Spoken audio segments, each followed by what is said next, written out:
Hey everyone, welcome to another episode of the Track Limits podcast powered by Formula Addict. We're here in Crater Club Studios today in Toronto after just watching the Dutch GP.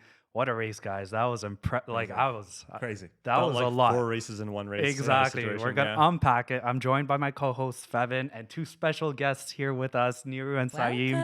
Welcome to the Third time's a charm. Yeah, you got to redeem yourself after the Charles comment. So Oh, yes. we'll talk about that. Word proudly. Yes, exactly. But before we get started, let's run down the top 10 finishers. In P10, we have Ocon. P9, we have Piastri. P8, Albon. P7, Norris. P6, Hamilton. P5, Sainz. P4, Perez after that penalty. And our podium finishers, we have in third place, GASSSLY. Let's go. Yeah. And P2, back on the podium, we have Alonso. And in P1, no other than Max Verstappen, tying the record of 9 wins with Sebastian Vettel. We got to give props to that man for doing that. But what do we think about the race, guys? Let's start with our new guests. Man. So first comment off the board, like it felt like four races would run in one kind of thing.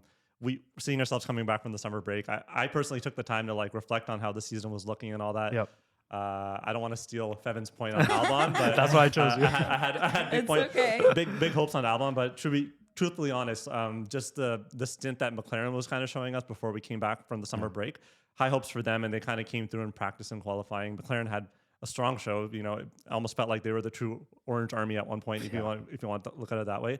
But yeah, no, coming back from the summer break, I think going into it, I was very excited about Albon and Piastri.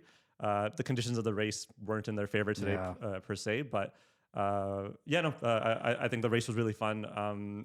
Mercedes kind of dropped the ball on the strategy. Unfortunately, I had very high hopes for them, especially with FP2. We saw Lewis like extracting the most out of the car.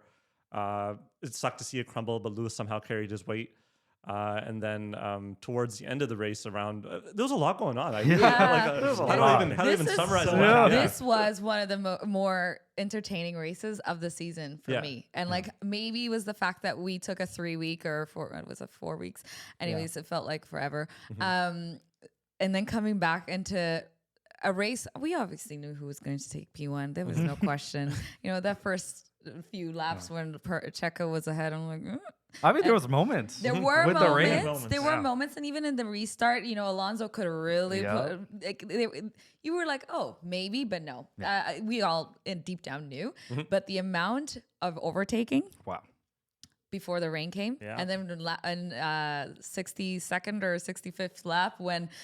Sheer chaos.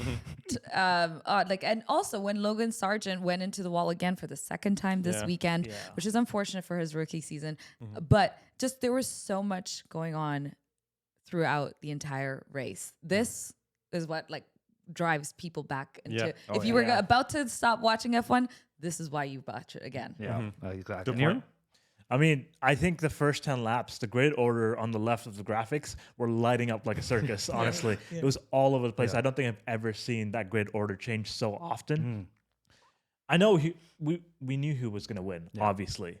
But I think there was like specific storylines that we could look at, like battles in the mid-pack that I think we could look at and really be interested in. And I think if people were to come back and watch this race, you know, after they've seen the first half of the season go, you know, kind of boring, this was a great comeback race to come and watch. The amount of chaos that was happening, I was very happy to sort of watch this and, you know, be captivated. This race, it's actually so hard to even realize like whether a team had pace or not because there were so many interruptions with it. But it was really interesting to see teams like Williams this whole weekend showing great pace and free practice and qualifying, having both of them go into Q3. But then before they even came into this weekend, they were like, this is going to be a horrible track for us. This is not in tune with us. And look at the surprise they're having.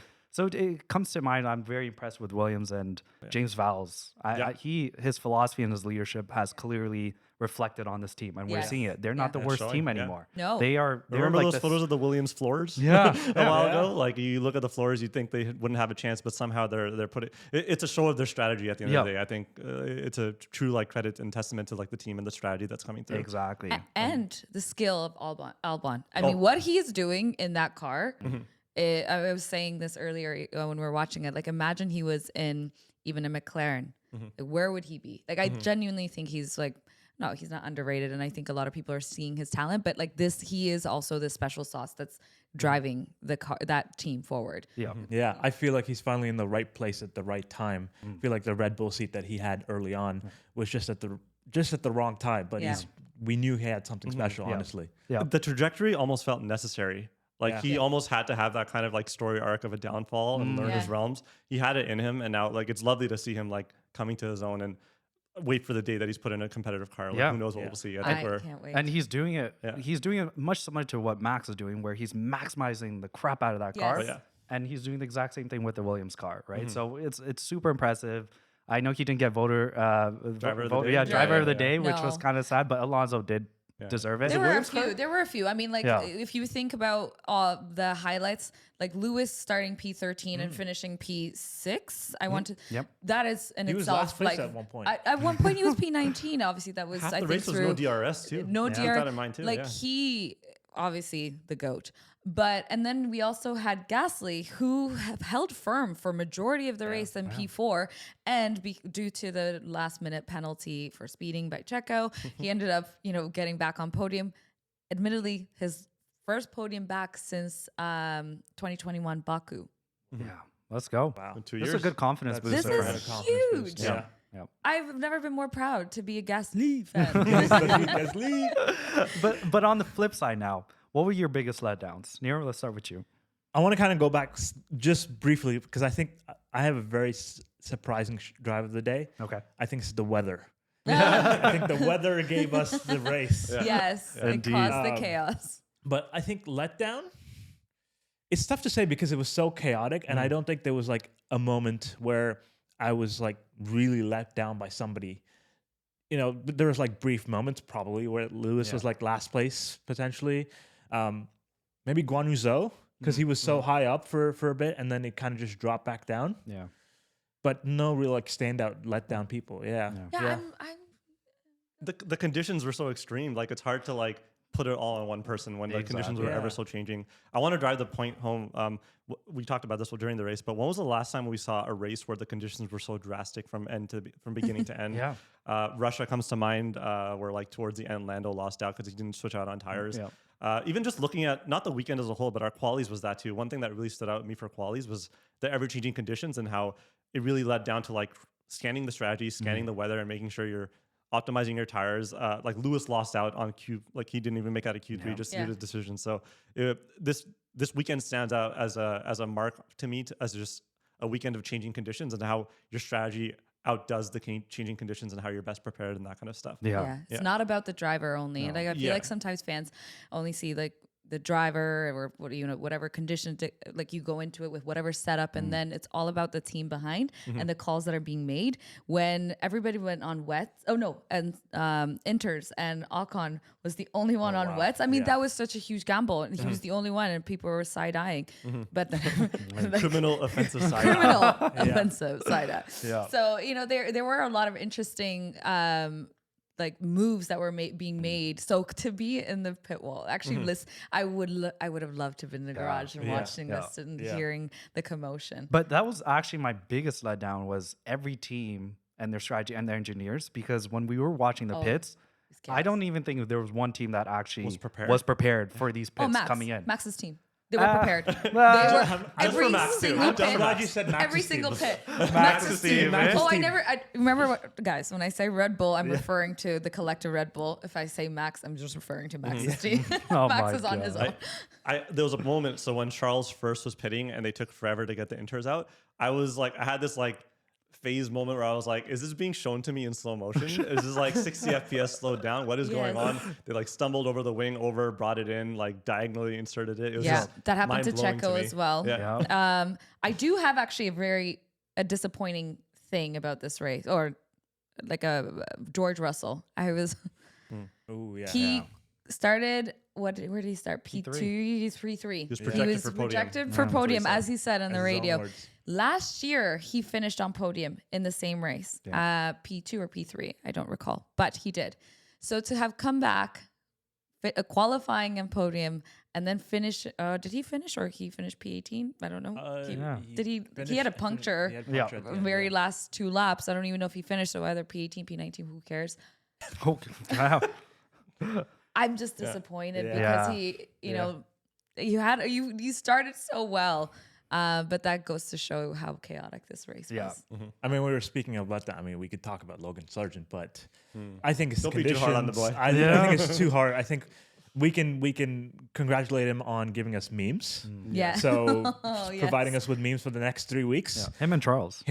So thank you for doing the Lord's work. Yeah. Yes. Logan, if you're watching, it's okay to be sad about it. Feel it out. We're accepting.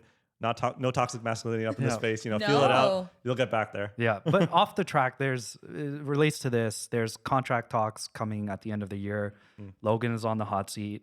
We have Joe, who also is not confirmed for next year. Yeah. Okay. So there's still talks of Mick, Schumacher, Joe also trying to take that seat if Joe doesn't come back into Alfa Romeo or whatever, Sauber, I guess, next year.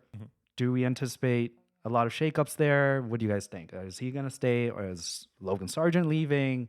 Is Mick coming back? There's a lot that's going to happen at the end of the season. Let's just say there's a lot riding on the second half of the season to make sure Logan continues to perform at some level. Otherwise, Mick is going to be in that seat. I think Mick is being managed by Toto to some extent, so obviously that's going to hold a lot of pressure. Yeah. And he can play a lot, move a lot of pieces around. Yeah. So it's just now on Logan now. He's got a lot of pressure on his shoulders. You also have to kind of think about like this is growing in North America. He's the only American driver. So like not only from just sponsors of viewership, the Americans are the very like nationalist, proud country. So like having 3 races, maybe more, I don't know. But the growing fan base within the United States, I think that might be taken into consideration. True. Also, he's only been in the seat for like half a season so far. Yeah. So I think you like much like any other rookies aside from Nick DeVries. I think you have to like the first year is like your warm up, and then the second season is where you really, I think you could be cutthroat. Yeah. Williams ain't no AlphaTauri. They're not going to pull no Nick DeVries situation. No. Well, I don't know. Yeah, you never know. And that's my thing too. I was like, if a team like Williams is only getting better, and now they're probably the 6th, 7th best team on the grid, do you gamble on another year of potential crashes and spending a lot on your cost cap, or do you get someone that's Mick is also not the most consistent, but someone that's also a veteran like Joe also crashed today, so I can't even say his name either. But Joe is not typically like he doesn't crash often. No, exactly. I mean, like it was wet when he did it. So yeah. So he's allowed. I mean, and Bottas also had this in the same corner, but he just happened to like we blame the car, not the driver. Yeah, exactly. There you go. It's just interesting to me. I think Williams might have to pick and choose between, obviously, if Mick is the second option, it's just the commercial interest of Williams. And like you were saying, the American audience there. I don't know how much the American audience really cares that there's an American there, but like to an extent, Williams is probably looking at that and going, he is the only American in our on the grid. Yeah. He's with us. There's a lot of potential here for us to continue to grow as the team continues to, succeed in these races. Yeah. But if I was a betting woman, I would bet that he was staying next year. He just made Q3. Let's give him some credit. He had some bad luck and everything. That was the first time since 2014 or 2016 that 2 Williams made it into Q3. So he's showing his ranks, and let's give him some time. Just as you're saying, like the whole half of the season left, I have hope for him. I don't know. I think it could turn around. Actually, part of our team was at the race today. Yeah. Have you got in touch with them? I know they're Mercedes fans. I don't know if they came out alive. I think we need to get in touch with them. He was not wearing anything Mercedes. Good. I don't know what he was wearing actually, but he was with the Aston. I think he was in the Aston Martin garage. Team, So I'm pretty sure they're having a ball. Yes. Of a Thank you time. so much to Aston Martin for providing these access for us. We hope to work with you guys in the future, potentially with one of the guests interviews coming up. You I never don't know. know. But stay We're tuned. cooking it up. But outside of this race, we have Monza coming up next week. Do we anticipate Max breaking that record of 10 wins in a row, or is someone going to disrupt that? What are we going to say It's about almost this so week? certain to the point It's of like almost you can't even doubt it. So like I think we're gonna see it come around. Yeah. As always with Monza, I'm excited for the aero packages to see Yeah. how we can extract the cars. Like how are the racers going to perform differently in the cars with the low aero packages and stuff like that? Can Albon take that Williams to new heights? What's Lewis even going to do? He had a great FP2 this week, so who knows what the Mercedes will look like next week? Looking forward to Monza. Yeah, to answer your question, it's like beyond the point of doubt. Max will probably take it. What about the McLarens? You know, I'm rooting for them, but man, like you can't deny the amazing strategy. I'm like the biggest Red Bull hater in the room. Like, Don't say that. We love every team. Yes. What's it called? Cognitive dissonance? Yes. Cognitive you go. dissonance. Yeah, I am excited for McLaren to answer your question. Yeah. Qualies yesterday was super exciting to see the two McLaren boys just like constantly up the ranks and everything. So yeah, looking forward to them. We forgot to talk about Piastri. Week after week, obviously we took a break, so I've not thought about this in a while. But he's so impressive. Like of all the rookies, I think he's fun to watch, and he's holding his own as if he's done this 2-3 years. Like he's not performing like a rookie. He's outperforming my expectations at least, which is high. So bold prediction. I think Piastri will win an F1 Grand Prix before Lando does. Okay. I like that prediction. I really Wait, like this season or just in general? general. Oh, okay. okay. To clinch something, right? So Honestly, I think, yeah. Well, there's a possibility to that. I would put money behind that. I think if it were to happen, it could be Monza as well. You know, Danny won the True. They have to. Oh, man. Yeah, so there's Zach will whip out his tattoo. yeah. Reminisce of old times. Really hoping for like the Ferrari to be back, get back on the podium. I mean, this could be the weekend. Don't give me that. I know. Don't. I mean, when I can feel your side. When both drivers are complaining that there's oversteer and understeer, that is a huge problem. To have in a car. And in a week, I don't think there's anything no they fix. can bring out that will no new package. Feven, you contrasted the difference between Red Bull strategy and Ferrari strategy while we were watching the race. You mentioned about how Red Bull was feeding the strategy to their teammates and supporting them, whereas Ferrari would keep asking the racers what to do. Want to do? What do you want to do next? What do you want to do next? It's just telling of like how much they're like unaware and like not confident and stuff. And I don't know if we're seeing more of that behavior. I don't have the highest hopes for Monza. Even if it's a hometown race. Perhaps that is their strategy. Is like, okay, collaboratively, the drivers will make a call and like therefore maybe be a little bit more, I don't know, like thoughtful about what they're doing. But then I mean the drivers have a lot to do already, and I mean it's on the team to really guide them and actually make some tough calls. I mean I do think Sainz was on the radio saying like Charles Leclerc has some damage, like basically let me through, and I mean he did overtake in the end, but like they're often you hear them back and forth talking amongst the mechanic and the engineers or whoever, and it just doesn't. It strikes me as weird when you hear other teams that are like, box now, as opposed to when would you like to box? Which tire do you want? Which tire? Is it raining where you are? Like, do you not have a radar? 100%. Niru, what do you look forward to? I think you guys should change the predictions from P2 to P2 to P5. Yes. Then we're going to do that for the next think race. so. We know is going to be reserved for one person and one person only for the season. Apparently, I'm looking forward to actually McLaren doing potentially well. They had not a great start to the season, but they've picked it up very quickly, and I think the second half of the season is only going to be proving more beneficial to them. There's slight hope that Ferrari will do well. I just as a fan in general would love to see a Ferrari win course. at Monza. Just be on the podium. Just be on the podium, Yeah. right? It would just be such a cool moment, even just as a broader showcase, broader F1 fans. Like, look, this is what F1's really about. Yeah. And then selfishly, I would love Lewis Hamilton to win. But Don't know. that's not going to happen, I think. Yeah. No, I think you guys pretty much summed up all my thoughts there too. I just want Max to eclipse that 10 win and break that record, and he can chill after that. I'm pretty much he's got everything wrapped up for this season. When does he win the championship? When does he reach championship? If he continues to win, I think by the end of Singapore or Japan, he should be able to confirm. Crazy. Yeah, that's insane. Is astronomical. But hey, as a Red Bull fan, we're happy. We want Checo to still perform and get that podium and don't make these mistakes. Like pit stop, 5-second penalties. Come on. Well, I mean, Checo has like second. I don't know. Not if he continues to perform like this, and Alonso and Hamilton are getting podiums. Then that's a different story. What did I say? The point difference was like I think it was 200 to 150 something. Yeah, so I mean, 50 points is still a lot. Oh yeah. But it's not I guess the same as the difference between where Checo is and where Max is, which is like over. We don't talk about that. As So- Toto said, we are all confused on the gap here. Yes. He like. In qualifying, I know we're supposed to end this, but in qualifying, being that far away from your teammate in the same car is absolutely ridiculous. So I don't know if it's the car, the driver, the confidence, whatever it is. Checo, you got to bring your A game. Because that seat is really hot right now for next season. But yeah, thank you guys so much for joining us on this pod. But side note, I think that Liam Lawson 10-second penalty was way too harsh. Ridiculous. Actually, what I just happened started, there? bro.